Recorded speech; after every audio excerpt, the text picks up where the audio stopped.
ठीक है, मैनेज कर लेंगे सब लोग, कर लेंगे देखो।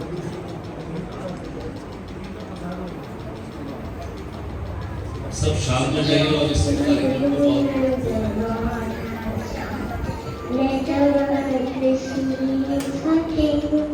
मम्मा, हम क्रिकेट आएंगे? क्यों? किसका बर्थडे है? वो आपको कितना भी नहीं पता, जीसस लॉर्ड का बर्थडे है ना, वो हमें बचाते हैं ना। मुझे तो जीसस बहुत पसंद है। स्कूल में हम रोज प्रेयर भी करते हैं जीसस को। क्या हुआ? कुछ नहीं बेटा, तुम्हारी इस बात से एक घटना याद आ गई। स्वामी श्रद्धानंद जी। वो भी मेरी तरह जीसस के फैन थे क्या? अरे ना ना, अच्छा यहाँ बैठो, मैं बताती हूँ। एक बार स्वामी जी के घर पर उनके दोस्त आए और आकर स्वामी जी से बात करने लगे। तभी स्वामी जी की बेटी वेद कुमारी उनके सामने आ गई। अरे बेटा वेद कुमारी, काफी बड़ी हो गई हो, इधर आओ, चाचा को कुछ गाकर नहीं सुनाओगी?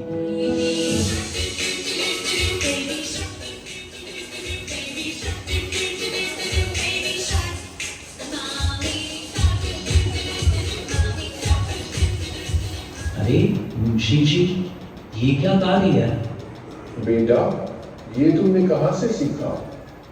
पिताजी, मैंने तो विद्यालय में से सीखा, सब यही गाते हैं। पता है, फिर जैसे ही वेद कुमारी ने अपने पिताजी से कहा कि उसे यह सब स्कूल में सिखाया जाता है, तो उनके अंदर एक खलबली सी हो गई कि ऐसे तो हमारा धर्म ही खत्म हो जाएगा। तभी उन्होंने प्रण लिया कि वह स्वयं गुरुकुल खोलेंगे और गुरुकुल खोलने के लिए अपनी सारी धन संपत्ति दांव पे लगा दी। और इसी तरह गंगा के किनारे हरिद्वार में गुरुकुल काव्य की नींव रखी गई।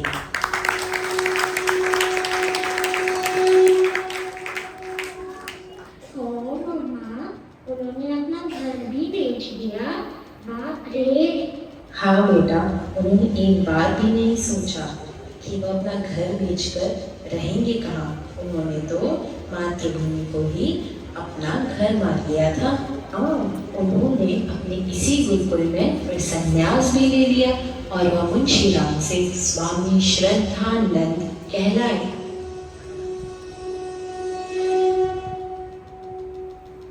मम्मा, एक बात बताओ, अगर ऐसे अचानक कोई अपना अलग ही स्कूल खोल ले, तो क्या बाकियों को बुरा नहीं लगेगा? लगेगा ना, जरूर लगेगा, और लगा भी। अंग्रेजों को तो बहुत बुरा लगा।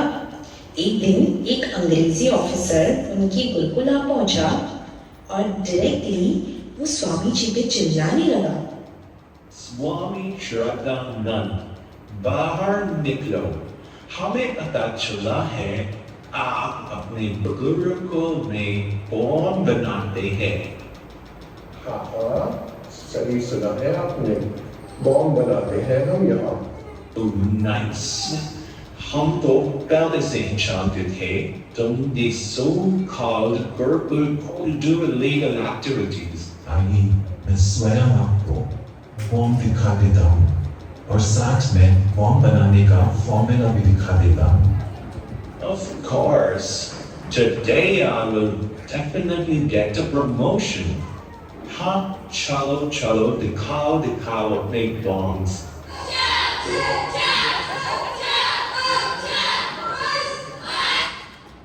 ये देखो, ये रहे मेरे बॉम्ब और सारे एक से खतरनाक हैं। What nonsense! ये तो बच्चे हैं। बच्चे बच्चे नहीं ना, बॉम्ब है, और ये एक एक बॉम्ब तुम सभी अंग्रेजों के सर पर ऐसा फटेगा कि तुम दबा के भागने के अलावा कोई चारा नहीं होगा तुम्हारे पास। बच्चों, आओ प्रणाम करो। प्रणाम आपको।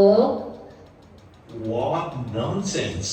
मैं तुम्हें देख लूंगा। अरे रुकिए, ये लीजिए, बॉम्ब बनाने का फॉर्मूला तो लिखते चाहिए। Oh my God! तुम्हें लगता है इस बुक में बॉम्ब बनाने का फॉर्मूला है? जी हाँ, ये सत्याग्रह प्रकाश है। ले जाइए और पढ़िएगा जरूर, आप भी अच्छे बॉम्ब बन पाएंगे। अच्छा लगा जब खाया ब्रिटिशर को। वैसे मम्मा, क्या उस बुक में सच में बॉम्ब बनाने का फॉर्मूला था? अगर एक शब्द में कहूँ तो हाँ, ऐसे वीर युवा बॉम्ब बनाने की विधि तो सत्याग्रह प्रकाश में ही है। इन वीरों को दुश्मनों का नाश करने के लिए बारूद की नहीं, परंतु अपने विचारों की आग की जरूरत होती है। और ऐसे विचारों की आग तो केवल एक ही सूर्य से आ सकती है ना? एक ही सूर्य? एक ही सूर्य कौन है? मैं नहीं समझ पाई मम्मा, एक ही सूर्य कौन है? एक ही सूर्य वो है जिन्होंने मुंशी राम को स्वामी श्रद्धानंद बनने की प्रेरणा दी, और वो कोई नहीं, वो है आर्य समाज के संस्थापक महर्षि स्वामी दयानंद सरस्वती। काश मम्मा मैं भी उनसे मिल पाती ना। कोई बात नहीं, तुम भी सत्याग्रह प्रकाश पढ़ो, तुम्हें स्वयं ही लगेगा कि स्वामी जी के दर्शन हो गए, समझी? और बॉम्ब भी तो बनना है ना? हाँ, मैं जरूर बॉम्ब बनूंगी। वैसे मम्मा, उनके कोई दोस्त नहीं थे क्या? दोस्ती? रुको, तुम्हें एक घटना सुनाती हूँ। एक दिन गांधी जी उनके गुरुकुल गए। वो गांधी जी को महात्मा कहते थे। वो गांधी जी से बहुत स्नेह करते थे। जब गांधी जी ने आके उनके गुरुकुल में स्वामी जी से अनुरोध किया कि हमें हिंदू मुस्लिम एकता बढ़ानी होगी, तो क्या तुम अपनी भारतीय हिंदू शक्ति महासभा को रद्द कर सकते हो? इस पर स्वामी जी को बहुत बुरा लगा और वो तुरंत खड़े हो गए और वो महात्मा जी से कहने लगे, महात्मा जी, ये आप कैसी बात कर रहे हैं? अगर हमारे दलित भाइयों को, गरीब भाइयों को हमारे धर्म से दूर करेगा, तो क्या हम सिर्फ देखते रहेंगे? भारतीय हिंदू शक्ति महासभा तुम्हें रद्द नहीं कर सकता, परंतु अगर एकता बनानी है तो आप उनसे क्यों नहीं कहते कि हमारे भाइयों को अपने धर्म छोड़ने के लिए विवश ना करें? इस सभा की जरूरत ही नहीं पड़ेगी। स्वामी जी, देखिए, एकता तो मैं ला के रहूंगा। और गांधी जी इस एकता बढ़ाने के चक्कर में मुसलमानों को हमारे मंदिरों में ले आए, उन्हें वहां नमाज पढ़ने की इजाजत दे दी और कह दिया, कोई बात नहीं, आप पढ़ लो, हम हिंदुओं को कोई दिक्कत नहीं है। मगर जब कोई हिंदू मस्जिद में जाने की कोशिश करता तो वह तुरंत उन्हें रोक देते और कहते, मत जाओ, क्योंकि मुसलमानों की आस्था को ठेस पहुंचेगी। परंतु स्वामी जी भी शांत नहीं बैठे। इस दोगलेपन को हटाने के लिए स्वामी श्रद्धानंद पहले भारतीय सनातनी संत बने जिन्होंने दिल्ली की जामा मस्जिद पे चढ़कर स्पीकर में वेद मंत्रों का पाठ किया। ओम त्वमिहिना पिता वसु त्वं माता शतपितो बभूविधा अधातेषु नमीमहे।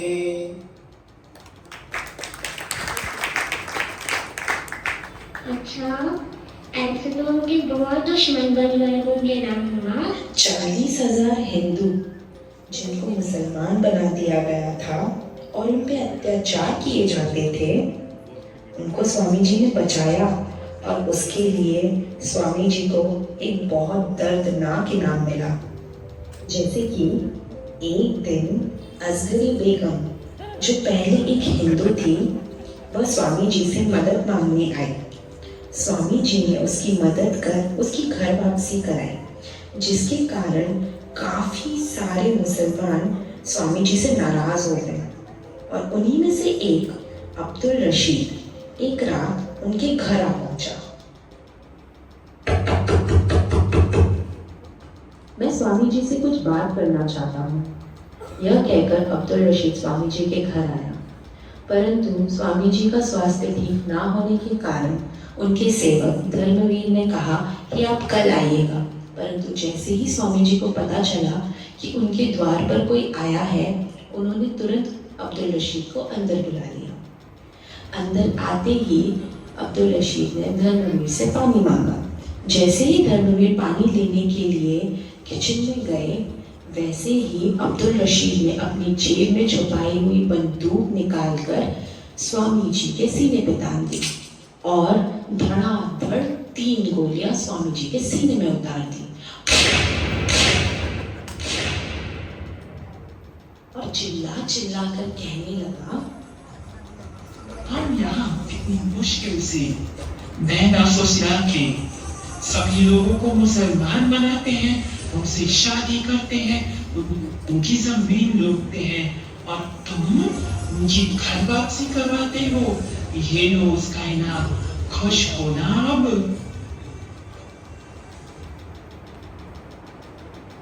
बेचारे स्वामी जी, उन्होंने तो सबका भला ही करने की सोची थी। मम्मा, फिर तो उस अब्दुल को पकड़ के सबने बहुत मारा होगा ना? मारा? बेटा, ऐसे दोस्तों से तो दुश्मन ही बेहतर है। तुम्हें याद है ना, गांधी जी को स्वामी जी ने महात्मा की उपाधि दी थी और स्वामी जी की मौत के बाद गांधी जी ने एक भरी सभा, जहां लोग आक्रोश से भरे हुए थे, स्वामी जी की मौत के कारण बहुत गुस्से में थे।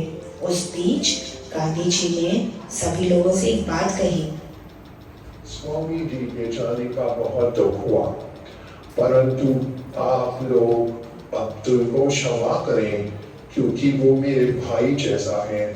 हमें एकता बनाई रखनी चाहिए। धन्यवाद। हो मम्मा, उनके साथ कितना बुरा हुआ। अगर वो आज जिंदा होते तो खराब लगता कि उनके दोस्त ने उनके साथ ऐसा किया।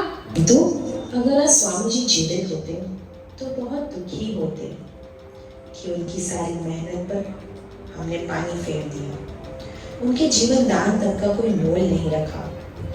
कैसा लगता उन्हें जब आज की पीढ़ी जीसस क्राइस्ट को अपना आइडियल मानती, लव जिहाद में जाकर फंस जाती।